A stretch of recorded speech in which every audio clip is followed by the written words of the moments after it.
Welcome to the Raising Boys and Girls podcast. I'm Sissy Goff. I'm David Thomas. And I'm Melissa Trevathan. And we're so glad you've set aside a few minutes to spend with us today. In each episode of this podcast, we'll share some of what we're learning in the work we do with kids and families on a daily basis at Daystar Counseling in Nashville, Tennessee. Our goal is to help you care for the kids in your life with a little more understanding, a little more practical help, and a whole lot of hope. So pull up a chair and join us on this journey from our little yellow house to yours.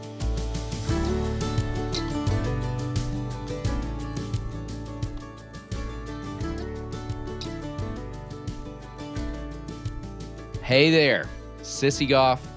Don't we have an important reminder for our podcast listeners? We sure do. Have you gotten your tickets for the Raising Boys and Girls podcast tour? This tour means we're going to be able to connect face-to-face with you all, and we could not be more excited about that. We wish we could come right to all of you, but for now, we're hitting 4 cities on the tour in August. Grab tickets at raisingboysandgirls.com/tour or check our show notes for a direct link to the tickets. We are beyond excited to meet you all in person, talk about developing healthy and nurturing relationships with our children, and have some fun together. This tour is going to be a fantastic opportunity to connect and create a community of parents who are dedicated to raising healthy and hopeful boys and girls. So make sure to mark your calendars, invite your friends, and go right now to raisingboysandgirls.com/tour. Thank you all for your support and for being part of this incredible journey with us. We truly can't wait to meet you all on the Raising Boys and Girls podcast tour.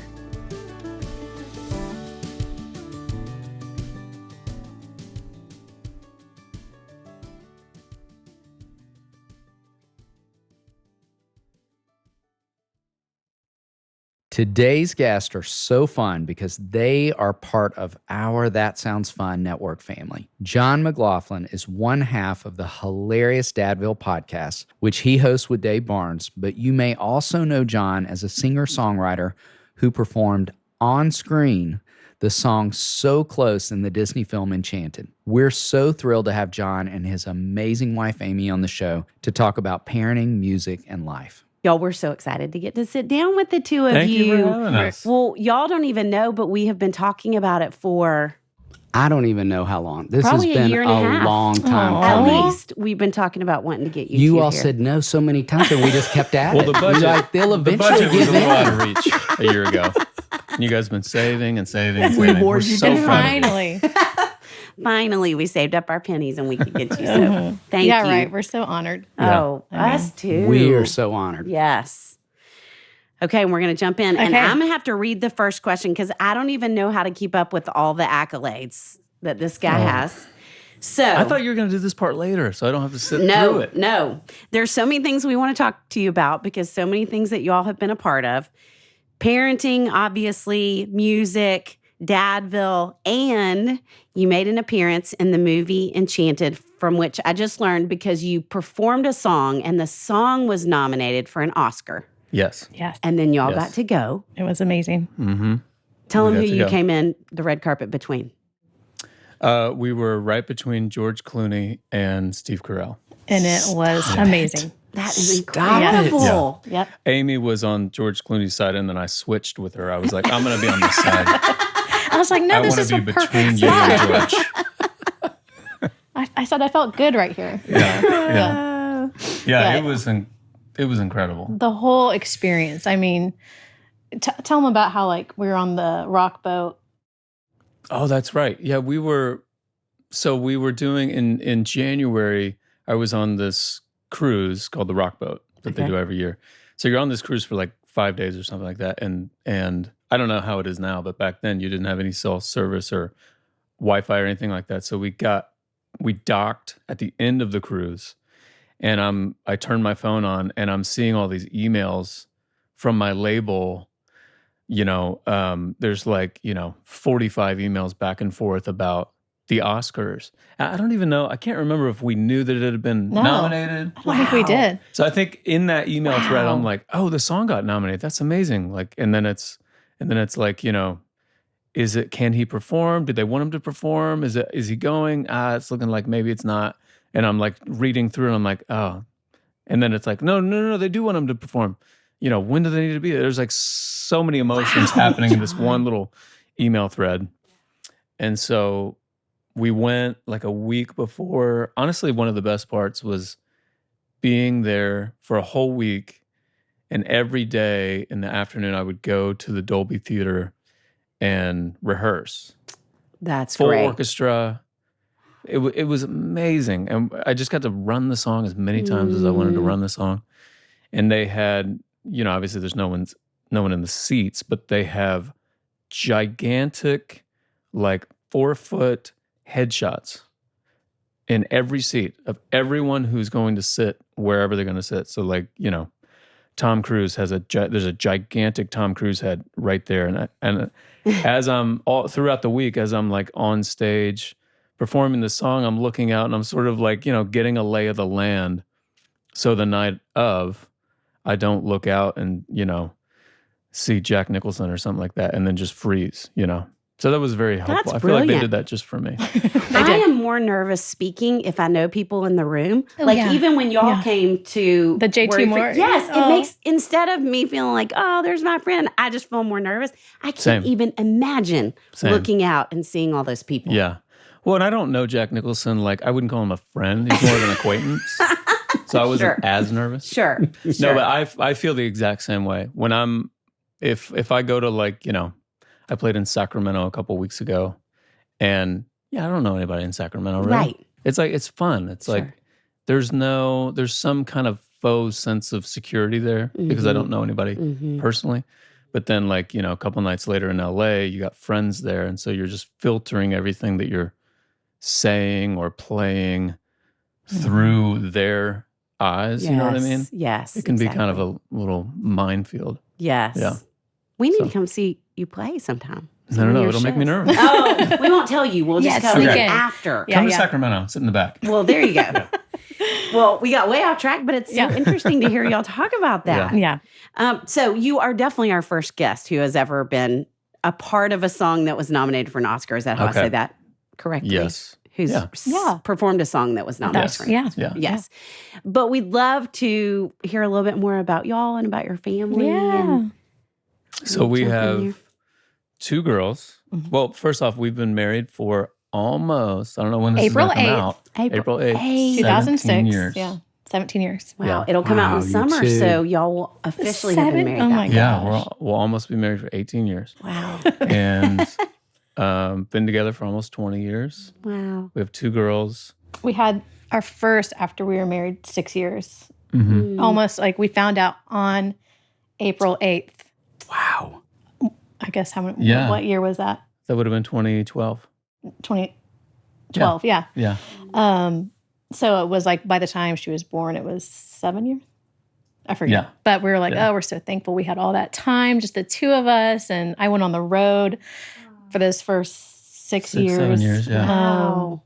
And that was such Amy an was, like, amazing experience. In the van with a bunch of smelly boys in the bus And I loved for it. years, and she loved it. Because they It were was like the my best. brothers, and it was like a Sure. family, and their Yeah. wives came out too, and it was just such a fun time that Mhm. we were like, we can look back now and be like, oh, we shared all of that experience together, because it's a different experience being married to someone on the road. Yeah. That's Yeah. And so now we live here in Nashville. We have a 10-year-old, a 7-year-old, both girls, and I still tour. When Luca, our oldest, was born, Amy, stopped coming on the road for the most part. We've had Yeah. a couple one-offs Stints. here and there. But yeah. So I still tour. I do a podcast with Mr. Dave Barnes, and That we that love. all 3 of you have been on many Yes. times. yep, that we love. Yeah. And we're just in the thick of parenting, and we are Yes. just doing it. Yo, we are in the thick of parenting. 2 girls. Yeah. If there is a part of parenting that is the thickest, that's the part we're in right now. I hope that's the Yeah, I let's hope, man. Yeah. I met with a mom one time of 2 girls, and she said, I think they were twins, and she said, I'm going to make up what their names are, but like Yeah. their names are Catherine and Elizabeth, and she said, but around our house we call them trauma and drama. So Oh my not that gosh. your 2 are trauma and drama, but That is Trauma and perfect. drama. That's perfect. Okay. Yeah. We're not alone. No, we have drama, and then we feel trauma. There we go. That's good. They're twins. That's Drama. the Yeah. equation you're working with. They're twins. Yeah. Well, you two, before we jump in the deep end of parenting, we would love to camp out for a minute longer thinking about music. And Jon, first ask you, you obviously shared a huge moment a few minutes ago, but do you have another just favorite moment of your musical career? I mean, I have tons of moments. I mean, like, honestly, the Academy Awards and, you know, there are sort of like the moments that you put on paper, like the Academy Awards opening for Adele and Billy Joel and all these sort of moments that are great. But the best moments are, I played a show in Philadelphia back in like 2018, I want to say 2019, that there was nothing on the surface like ostensibly special, quote unquote, about that show. It was just one of those moments where I remember being on stage in Philadelphia thinking like, this is just, I couldn't have been more present in the moment and just so grateful. I just love playing music more than ever. I'm 40 years old now, and I love it more and more and more. Wow. And so, but you know, you have shows where, like you were saying, Sissy, where like there's someone in the crowd and maybe you're in your head a little bit more that night. And, you know, I mean, the amount of thoughts that can happen in my head in any given song, I could be as far away from that moment as you can get. But then you have some nights, like in Philly a couple years ago, where you're just so in the moment and you're just so those are really like the best moments, you know, just random shows. Like my first symphony show with the Indianapolis Symphony Orchestra 10 years ago, that was one of those moments where you just can't believe that that I get to do this. This is what I get to do. And he's so good. I mean, you guys have to see him because him live, it's like, this is what he was born to do. It's like, he's such an entertainer. He's so gifted. He's so good at the banter. I mean, it's all of it, as you I'm sure can tell, but like, it is like truly what he's made to do. We're jumping ahead, but how do they find you? If people want to come find you on the road. My website is jonmcl.com. JONMCL.com. Because there is a Jon McLaughlin with an H. No. That is a famous jazz. It's like a legendary guitar. jazz fusion. So we always say the Jon with no H. The Jon with no H. Yeah. Okay, we're going to get on and look when y'all leave. Okay. And you should feel better. There's another Dave Thomas. Oh, that's right. A little different. You know the struggle. I do know the struggle. Yeah. There have been times at shows, because I used to like sell the t-shirts, that people would come back and be like, this isn't the Jon. One time in Chicago, they were both playing in Chicago. No. And Same night. some went to his concert, and they're so different. But I remember being like, I'm sorry. I think you'll still really like it, but I'm sorry. I mean, in the beginning, those were the only people that came. I played in Memphis one time. It was my first time ever playing in Memphis, High Tone Cafe, 03, and only one person came. And it was a guy who thought that it was the other Jon McLaughlin. And he stayed for a couple songs. He was nice. And then he left. Oh my gosh. Oh, man. Okay, well, so we mentioned this already, but you've both been a part of hosting one of our very favorite podcasts, Dadville. And would love to hear what that's been like for you, what you've learned and enjoyed about it. And Amy, you're not off the hook. You have to talk about it too. I know. Yeah. Because you've hosted at least one episode. Yeah, you're my only. I am? Yeah. Oh, that's so fun. Yes, the only and the best. Such an honor. When that was so fun. That was so We're going fun. to do it a lot more. A lot more. Can't wait. Dave and I are hoping to just phase ourselves out. It's just us. Well, let me say what I love. Okay, I love when it was Dave's idea and he asked Jon to do it. I'm like, this is amazing. I mean, just to get to hear from other dads and like not feeling alone and, you know, like we're all in this together and we can learn from each other. I'm like, yes, yes, yes. You know, and I feel like all of the people that have been on, you're like, man, like they're all so different, but they're all so cool and like, and have great stories, and we can learn from them. And I can, you know, it helps me be a better mom. And, you know, for sure, like you come home with all these nuggets of wisdom, and I'd love learning from people. And I think it's such a great way to do that. And I think that it's just been a fun, another outlet for you and for us. Like, it's separate from music, but also with music. It's just been a really cool thing. And to do it with friends, it's just fun. Yeah. And I mean, you both have contributed, well, all three of you have contributed to what you're referring to. Right. Those wisdom nuggets. Right. I mean, I think the number one thing, because we have done, I think 100 and, I don't know, we're in the 120s or something like that, episodes. And my little brain can only hold a couple things, you know? So one of the very first episodes that we did was with Stephen James. And at that time, I had just gone to my first like dad's meeting at our school where our girls go. And I remember I went with one of my daughters, and it's like all the kids are going to go out to the field and play, and the dads are going to sit over here and have this meeting. And the whole time I'm looking over and watching my daughter, and because I want to see if she's playing with the other kids, and like, is she being bullied? Is she like, you know? And she was by herself the whole time. She's just like playing with a leaf, you know. She's totally fine. She's not. There was nothing. She's having a great time, but the whole time I'm worried. I'm like, is she not? Are we not socializing her enough? Is she being mean to the other kid? Like, what's happening? And I remember telling that story to Stephen James on the podcast, and he was like, that is 100% your baggage that you are bringing to this scenario. She's fine. It's your thing that you're dealing with, that you're like, oh, she's not X. And that was the first and maybe one of the biggest lenses that I was given to see my own parenting through. That's a really helpful kind of tangible thing to look, sort of like examine how I'm approaching any given situation. I sort of first check that box. Like, is this my issue? And most of the time it is, you know? 100%. Yeah. We also were talking about Miles Adcock's talking about, it's not about the rip, it's about the repair. And so I think that takes off some of the like. That's a real useful one. And the one that you were saying, Sissy, about don't let your kids be the first with technology, but don't let them be the last. You know, I think just all these little like sound bites that you're like, okay, you know. Yeah.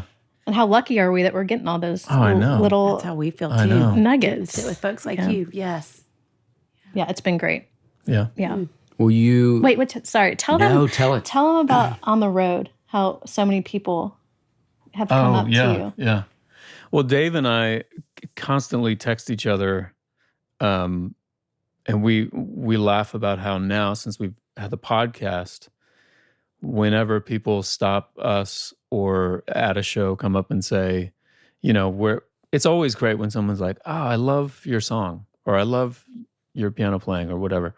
But now when they come up and they mention the podcast, or they say, just the other day we were getting coffee, and the barista, who we had sort of, you know, we don't know this person, but we've seen him many times now. And he was like, I listen to the podcast all the time. I didn't even know that was you until I like looked up the picture of what you guys look like. That means so much. For some reason, it means more than anything else. I don't know if it's because it feels more intimate or we know how hard parenting is, and so when they're like that help, you're yes, yes, it's like this unifying, like we're in the trenches together. Yeah.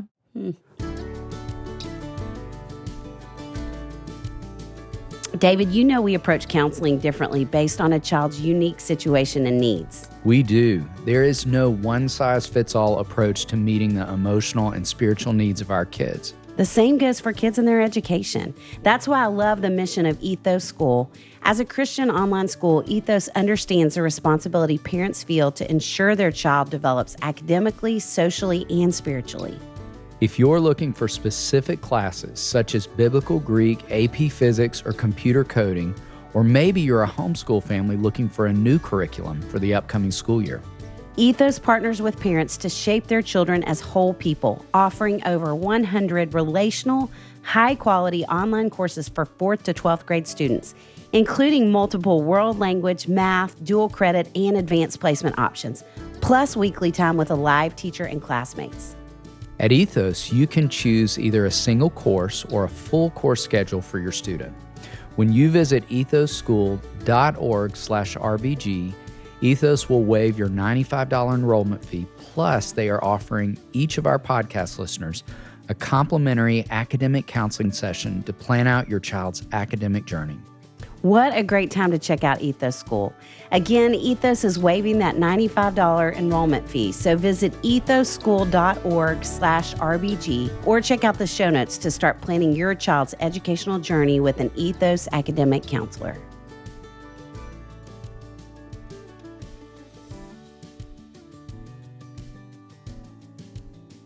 Sissy, have you been using your simple modern spirit wine tumbler up at the lake this summer? Yes, I have, but not during camp.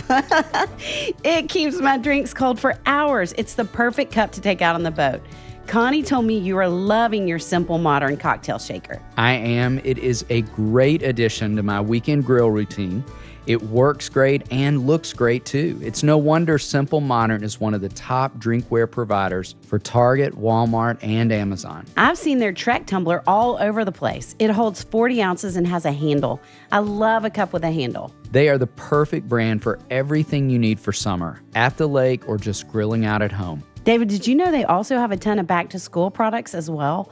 Backpacks, lunch bags with designs from partners like Disney, Marvel, and more. I know some kids who'd get super excited about those. I love that Simple Modern gives 10% of their profits to organizations that are committed to causes like education and helping underprivileged communities. It's a bonus when companies with amazing products also care about the things you care about.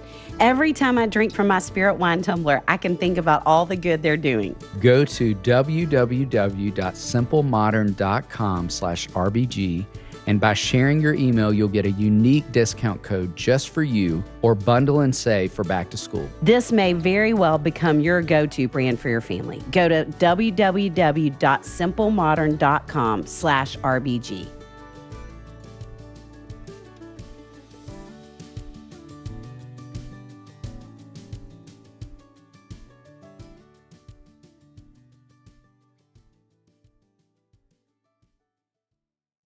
Well, you all, to that, I was going to say, you cannot know how often we are signing books at a book table and people come up and say, Oh, Dadville. over and over. Oh, We heard you on Yes. Dadville. Yes. Oh, I love that. I was just in Atlanta and a woman bought a book for her husband and was like, will you sign it, the mayor of Dadville? No, And I was like, I will. that's so Because good. he loves it. And That's so and great. It's so fun for us, not just because we love you all so much, but for the very reasons you're naming. Like, I just think I could not be more excited to think about how many men are thinking about being fathers Yes. Mhm. more than ever, because you two are so funny. You are so engaging. You weave in this really thoughtful content and allow them to laugh and learn at the same time. And I'm just so grateful you all do that. So Oh, that's great. cannot thank That's you all kind. enough. Yeah, it's so fun. It And is we so talk, fun. and then if they don't say it, then we say, you need to listen to Dadville. We say Yes, that all the we time do from the say that all stage. the Yeah. Yeah. So We'll get you did guys you a hear that? poster that you can travel with. If you We could, would love that. we would love Yes. it, and we would take it with Perfect. us. T-shirts QR with your code. Yeah. faces. Yeah. Yeah. Yes. Okay, as we keep thinking about music, about podcasting, Amy, I want to ask you, what would you say is something fun about being married to a creative? And what would you say is something that is challenging or unique? You can only say one. We've turned his mic off. Go as long as you want, okay? I mean, if you know me, and I don't want to sound corny, but I have the best husband. I feel like he is I mean, I could go on and on. He is so helpful, so engaging, so like makes me feel like, you know, when he's on the road that my job's harder at home. Like he's just so good at seeing me, you know, and as a mom and as a woman. And I feel like, I don't know if it's his being a creative, but he's so good. I think Enneagram 4, like making those moments special, like driving in the car, cooking, like he wants to make every moment special. And so I feel like I get to benefit from that. Like, driving the car and listening to music, he just wants it to be an experience. And so I feel like that is something that I'm like, that's who God made you to be, and I get to benefit from that. But I could go on and on about, and if you know Jon, everyone would say the same thing too. He's just the best. And I don't know if it's creative or just who he is, but dad, husband, he's just the best. Love this. The challenging, I mean, just with any marriage is like, we see things differently. And so we always joke about when we would get into a fight, he would take ages to get over it. And I am like, Amy is like, let's snuggle. 10 minutes later, she's like, you want to snuggle? I'm like, are you insane? But I am like, I got it off my chest. Like, I love you. Like, let's go snuggle. And he's like, no. Like, it would take him days when we were first together. And now he's much better. I'm like a day and a half now. Now you're like a full day. But just like knowing like he, you know, because he cares. When I come at him with like, I'm mad that you did this, it's not just like, well, whatever. He's like taking it to heart. Like he feels that. And so where I'm like, yeah, I said that, but it's not a big deal. Well, it could be something like, you know, I didn't like your tone when you said or whatever. And then I'm immediately like, well, are we even communicating to each other? You know, I go like as deep as you can possibly go. And Amy's like, calm down. I just said, you know. Yeah. So learning, again, I don't know if it's your forness or whatever, but that is something that is different than how I operate. Yeah. And again, I'd love that you feel deeply. It's just not all the time when I'm trying to be mean. I forgot what number you are, Amy. I'm a 2 or 6. A 2 or a 6? Yeah. Okay. Yeah. I think I'm a 2. I think you're a 2. I think we need to stop I know, saying but the that's 6 what part that's all I always and say move that. past it. Yeah. This has been a years-long journey to figure it out. Yeah. Okay. But my sister, and she has gone into a lot of training with Enneagram, and she's like, I think you're a 2 and you have some anxiety issues. I'm like, okay. I think most people with some anxiety issues, we talk about this a lot, identify as a 6 at some point in their life. Yeah. Yeah. Well, along those lines. Okay. So this season of the podcast, we're focusing on raising emotionally strong and worry-free kids. So what would you all say is a favorite memory or story from growing up that has helped shape you into who you are? I mean, this is a tough question. And I don't know why this comes to mind first, because it seems so random. But this really is it's like a moment that sort of like shaped a lot of the, again, like the lens that I see the world through. It was back in the day when I was probably in 6th grade or something like that, and we had this neighbor who lived a couple houses down, who just like, he was a little bit of a rough guy, kind of like, he just cursed like a sailor, you know. And my mom does not like cursing. That's just a thing for her. So it just drove her crazy that's just the language he spoke, right? And my dad said at one point, we were talking about how this neighbor guy came out and said something to another neighbor and dropped a couple, you know, F-bombs or whatever.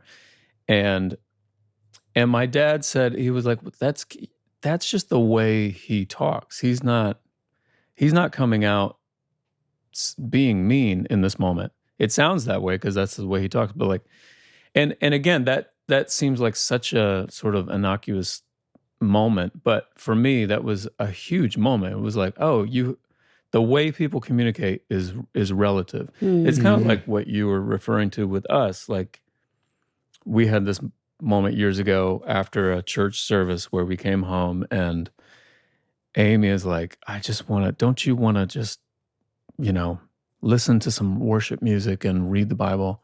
And I'm like, I want to go work right now. And that was a big moment for me, but for you. I was like, wait, what? Yeah, Amy's like, who are you? Like, we're on totally different pages.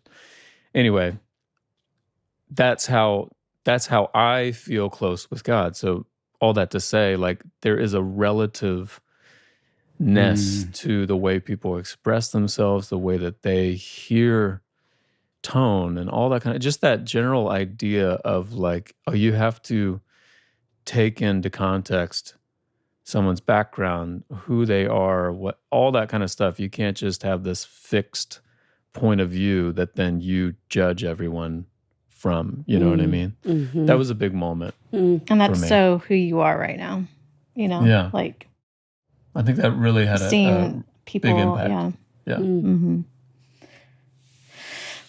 When I was thinking about this question, I moved a lot as a kid. I moved in first grade, and from Arizona to Ohio. My dad was a pastor, and then from first grade, and then I even moved schools like in second grade through sixth, and then like sixth grade, I went back to public school from 7th through 12th. But in ninth grade, I moved to Indiana.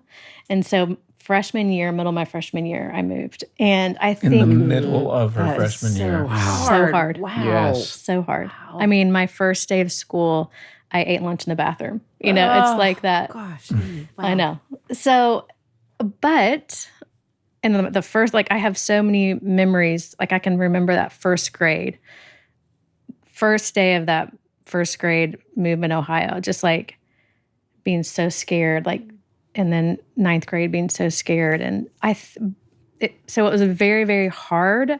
But now I feel like I'm looking for the new people. I'm wanting to make sure that they feel welcome. I feel like that something that was hard really has helped me be who I am today. And I'm thankful for it, even though it was traumatic and I've had to work through some of that trauma too, like it was traumatic for that first grader. And so I think I'm really thankful for that. And I'm also thankful that my parents are so great I was such a question asker, and they was... as a pastor, I feel like they did such a good job of letting me ask questions and question my faith, even as a kid. And they weren't scared of it. They weren't holding it tight like they were scared. I just felt like they just welcomed those questions. And, my next door neighbor was Jewish, and they let me go to synagogue with them. And they were just so great about letting me be who I am. Like, and I am a question asker. And I think that made me feel really safe in my faith, and to this day. So both of those things, I think, really shaped me.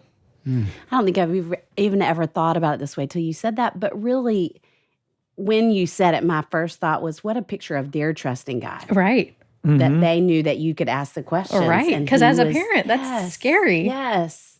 Yes. Yeah. Love that. Thanks, Sean. Me too.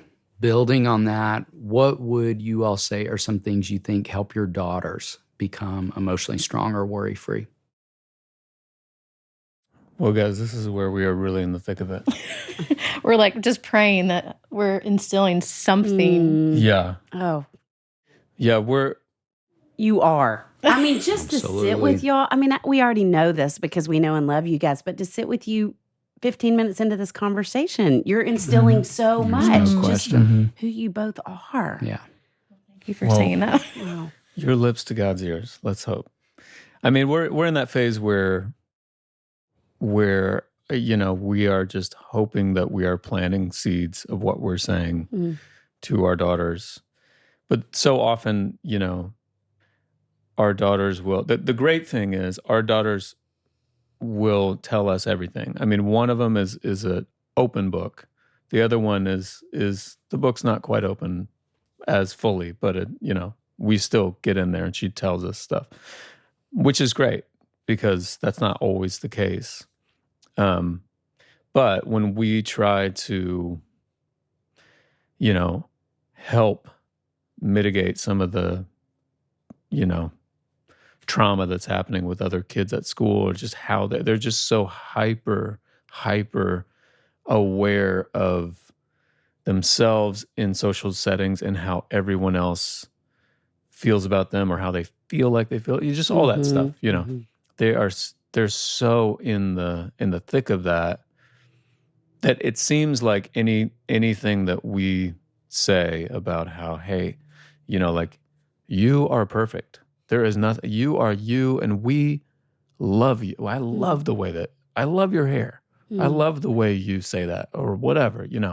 We love, and God made you exactly that way. It's just, and all the things that we are on the other side of now, that we can just see with such clarity, that like, hey, you're probably not even gonna know most of these kids in a couple years. Like, you'll be at a different school, or they'll be it's just, you have so much life ahead of you. You just can't see that when you're 7 and 10 years old. I mean, I couldn't when I was 18 years old. So right now, it's you and for parents listening who are in this situation, who, are thinking like they're the worst parents in the world, and every other parent at every other house on their block are saying these things to their kids, and their kids are stopping and really letting it sink in and being like, yeah, I guess you're right. That changes everything. God loves me. That's not happening, So we just are. And I think, but we're praying every night and saying those words and hoping they sink in, even if, just the like practical, we're like going to church, like those routine things that we're just trusting that those are going to sink in one day. Yeah. You don't see the fruits of it on a day-to-day basis, like what happens on, in the movies or something like that. Right. And so when I was thinking about this, I thought, really the truth of kind of what you're saying is God made everyone different, just like we were talking about the two of us. And we really talk about, ever since they're little, like, how boring would it be if all of our skin color was the same, or our hair was the same? Because we have one daughter who has really curly hair and she doesn't like it. And so, like, it'd be so boring if it all looked like mine, or like, that's boring, and that makes us different. So really, especially for girls, to be like, our differences make us beautiful instead of wanting to all be the same. I'm hoping the more we say that, that it sinks in. I mean, again, it's not like she is like, yeah, my hair is awesome in this moment, but I'm hoping as time goes on, those things stick. And that's just, we don't know. I certainly think they do, but you just don't see it yet. Right. Yeah. Right. But I certainly think they do. Yeah. Let us come back on in 20 years. That's right. We'd like Check that. back in with us. Yeah. But I mean, the fact that they, again, that they give us all this stuff, the fact that it's coming out, that they're talking about is good. Yes. And I think I'm saying this, these are words that the two of you have said to us that we hold have on been to. encouraging. That's what we hold on to. It is really Right. good. Yeah.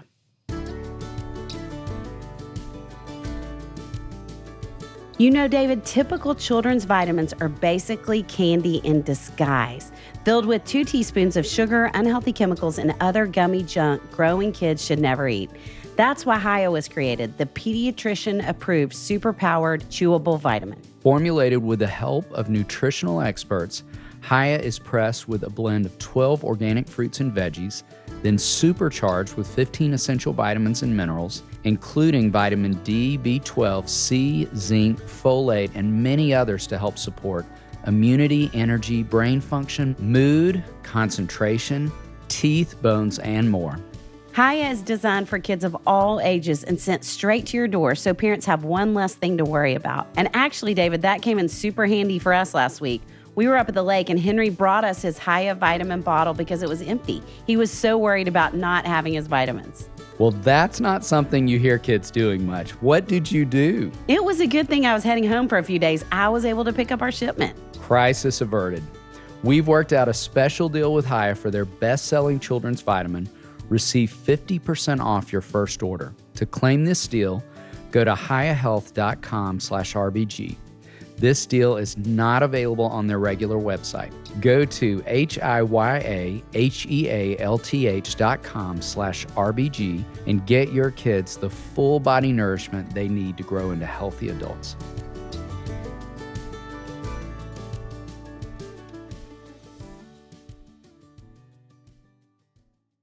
So, okay, if we were going to go back a little ways and looking back on the early years of your parenting, what are some things you worried about back then that you wish you hadn't, that feels like, well, that was a waste of time and energy? Yeah. So many things. I mean, the first thing that I think of is like when they were like babies, you know, and you just worry about everything. Yes. And you worry about like the next breath. Right. Is it coming? You know? But there's nothing you can do about that. That's just going to happen. Right. But I think I would say I worried about whatever situation, like we have the situation that we're in right now, whatever the like top billing issue of the day is. What I would do is just fixate on it and think this is our life. And I picture whatever the issue is at the time, I picture 23-year-old daughter with this issue. And like, how is she her life's gonna be so hard. How's she gonna make it? How's she gonna be, you know, walk through this world? How people are gonna treat her? And then, whatever, 2 months later, 4 months later, I'll see a picture pop up on my memories on my phone, and I'll be like, oh my gosh, she doesn't even do that thing anymore. Like, when did that even stop? You know? But I would just be so fixated on it. We would obsess about, when I was pregnant with Liv, she had these like scabs on her face that in the middle of the night, like she couldn't help but pick them. And we obsessed about it because that sounds like such a little but it's thing. like, But I'm she like, would wake up like she had been in a car accident. You know. I mean, wow. That's her heart. and we would clip her little nails, and I'm which like, she hated, can't and help it would only sharpen them. She's doing it in her sleep, and so I'm like, it's gonna scar. She's just gonna have like all these scars on her face, and I was so worried. It was a thing. It was a thing for a while. And now looking back, I'm like, oh, of course she's not gonna pick her face for 15 years, and like things like that. I mean, like not reading as fast, or are they not going to be able to, like, things like that you just like, oh my gosh, she's never going to read, or is she going to struggle academically her whole life? And she's still doing her letters backwards. And one of them had like a little nervous tick, and I obsess about that. Like, what is that? And all of these things that are normal to worry about. But they've all kind of grown out of those things. So I think we try, even in this moment right now that's hard, we're like, please, Lord, let us look back on this too and say, it will pass. Yes. And but whatever moment you're in, you're like, this feels like the exception to whatever rule you have.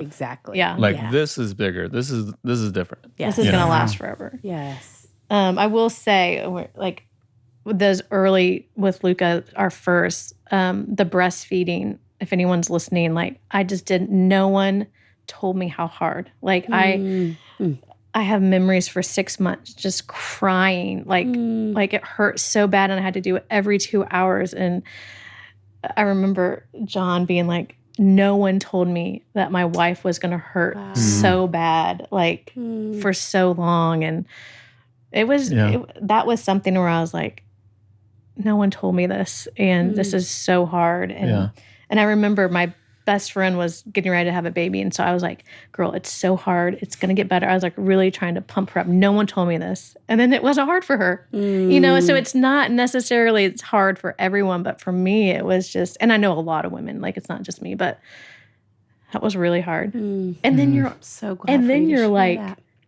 trying to keep a human alive. It's just all of it at once. You're like, I said, what I didn't know is how hard it was going to be. All of it. Because everyone's like, it's so hard, but it's so good. And I'm like, we need to focus on how hard. That's right. Let's sit there a little longer. If you're on the fence, don't do it. No, but it's like people do. They brush over that. It's hard, but so good. Right. But it's hard. Yes. And I am It's okay to focus on it's hard. Let's not dismiss that. Always wanted to be a mom. And I love kids from when I was little. And I babysat. And like, I loved them. And I wanted to be a teacher because I love kids. And then I'm like, oh my gosh, this is so hard. And I thought it was going to be easy. You know, I knew there would be hard times, but it's we just didn't know it would be this hard. Right. And it is true. It's the greatest love and joy of our lives. Like, but it is really hard to be a good parent. Yeah. It's hard. And so I think that's what I'd want to, it's all hard, but it's all, because people feel bad in that moment because you want to say, but it's good. And it is, it's true, but it's just. And I mean, the truth is, you can't describe how good it is. Right. It is divinely good. And it can be divinely good it's unlike anything else in the way that it can be divinely amazing in the next moment, you know? But it's still, the truth of it being like divinely good does not need to only serve the purpose of dismissing how hard it is. Yes. It's both. It is both. Yeah. Well, and that. Sorry, we're such a downer. No, I so love your grateful. honesty. And that may even be your answer to a question I wanted to ask you of just what is one statement you wish someone had said to you at the beginning of the parenting journey? That it's. Yeah. Yeah, I mean, the only other thing I think of is I think it would have been helpful for someone to say, and this is in such a more practical sense, like whatever you think your day is going to look like when you have kids, or you know, whatever you think that's going to look like, just you don't have to throw it out completely, but just hold it as loosely as you can. And that goes for like those who are listening who haven't had kids yet and are expecting or something like that, or if you have kids and you have a plan for how your afternoon's going to be like when you pick them up from school, or how bedtime's going to go. I mean, don't have any plans. Expectations, yeah. Don't have any expectations. I mean that for me is something I can meditate on every day, and it's helpful, you know. I mean, just last night with we're bedtime. not super planner people, and we're not, and it's still hard. But I'm literally talking about like, I'm going to take a shower before I go to bed. Maybe not. Maybe not. Or I'm going to go to bed tonight. Maybe not. Yeah. Yeah. And someone said, I heard on a podcast or someone talk about that these little humans are completely different than you. And to really, and I think I said this when we were talking, like you're getting to know a human, like not someone who's like you or like Jon or like your mom or like it's just, you know, to have those lens of like, you're getting to know a stranger and to let that be like how you would treat a stranger, like getting to know them and not assume I know this or that about him. We're all just, they're so different in a beautiful way. I mean, there are some things that I see of Jon and of me, but then they're just their own little selves, which is great. It's just like, let yourself learn them. Well, and I think the ways in which they are similar is some of that is amazing, and it's really it's great to see. It's so, I mean, I don't even know what the word is, because when you see your child and they're doing the thing that you did or you do or you did when you were that age, there's something, again, divine about that. But it can sort of come with a little snare attached to it, because then you have expectations of like, well, okay, so they're like me, so I know how this is going to go. And then when it doesn't go that way, then it just makes it all the more difficult, because you've put these expectations on what the future is going to be of this person who is not you, but they're almost you. You know, it's just weird. So looking through it through the lens of like, this is a creation. It's not like a recreation. Right. They said that. Production. Not reproduction. Yeah. It's just production. Yeah. Not reproduction. It's production. Yeah. Yes. Yeah. Y'all have already answered this question a million times over in terms of really great truth. But we talk, I mean, as therapists, you know, obviously we're talking in the land of emotions a lot. And I think we walk this balance and wanting always to help kids learn that we feel all of these things, but we always want to have truths that we're arming ourselves with. And just curious, what would you all say, each of you, that is a truth that's helped you worry less, be more of who you want to be as a parent? That God loves them more than I love them. I know that sounds so trite or corny or whatever, but truly knowing that just how he has me in my story, he's working through them. This is their story that, you know, and I just have to remember that again, and then again, that's why our faith is so important, is trusting that he has them. Because it's really, to have all that pressure on me and Jon, I think makes me want to have a panic attack, you know? So it's like, it makes me like, okay, like if I truly believe this and trust that he has them, even though it's a daily remembering of that and surrendering them to him. But it's, I would say that truth, just how I was talking to Jesus since I've been 7, you know, like thinking that, like how I've always been talking to him. I'm trusting that he's talking to them, you know, because he was that for me. And even as a kid, and that's something that I'm hoping is the same. Even I hope it looks different, because I think he speaks to all of us different, but trusting that process. I think that something that has been sort of a truth that I have held on to lately, especially, and this may not be useful to some listeners, so throw it out if it's not, but I feel like so much of the discomfort in life, really, but parenting too, is the resisting of how things are going. Again, gets back to expectations and all that kind of stuff. But, you know, when something is difficult, letting it just be difficult. Like in the moment, feeling like with what we're going through right now, letting myself just feel sad about it. Think about it and it's just sad right now, you know.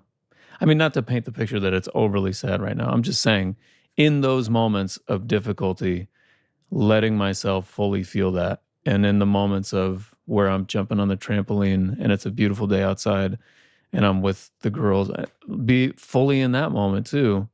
I think it helps sort of keep at bay an unnecessary element that can jump in there, where you just start to spin and you start to resist what is actually happening, which is just like, it's hard enough to deal with what's happening. Don't bring in another whole thing in there, you know? So. Okay, we like to end with something fun and food related. I love fun and food. Okay.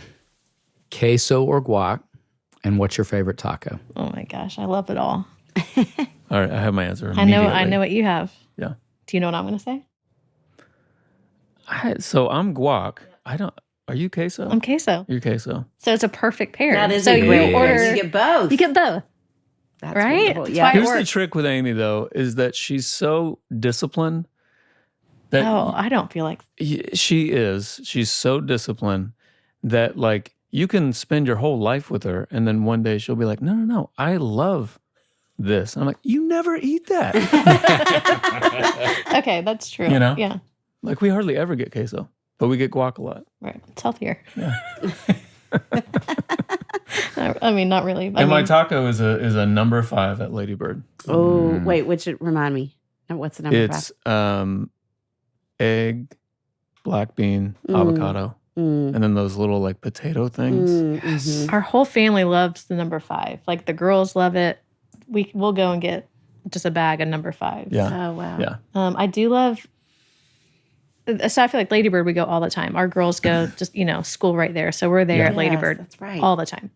And then one that we never get, but I love, is the brisket taco at Edley's. Have you guys had that? No. Guys, it is so good. I bet it's so good. It's How have so we This is not what I'm had talking that? I don't know. I love Edley's. Thank you for When that is the last recommendation. time? What was the year that you I had this mean, last? it's been months, but when I have it, it You melts. relish it. And their nachos are so Yes, their good. nachos are so good. Yes. Guys. Agreed. I love that Such question. great food in this town. I know. Oh my, and Dude. tacos. Truth. And tacos. Yeah.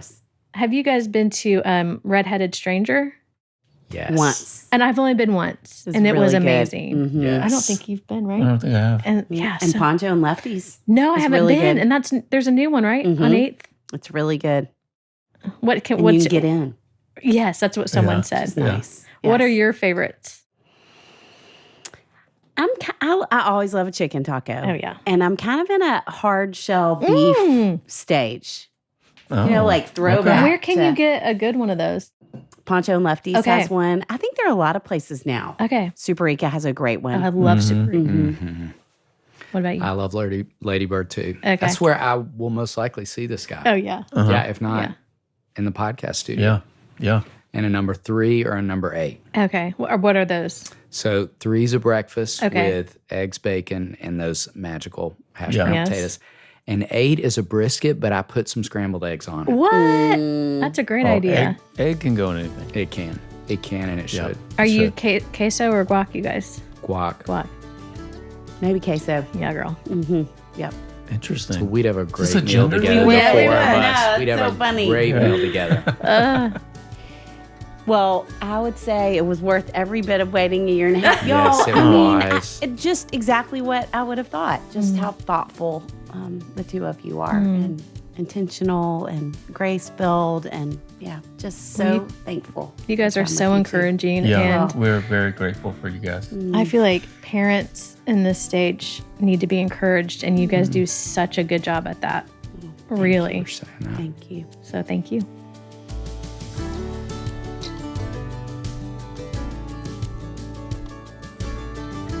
It's our joy to bring the experience and insight we gain through our work beyond the walls of the Daystar House.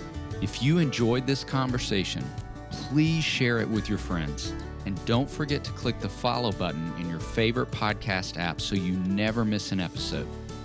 To learn more about our parenting resources or to see if we're coming to a city near you, visit our website at raisingboysandgirls.com. Join us next time for more help and hope as you continue your journey of raising boys and girls.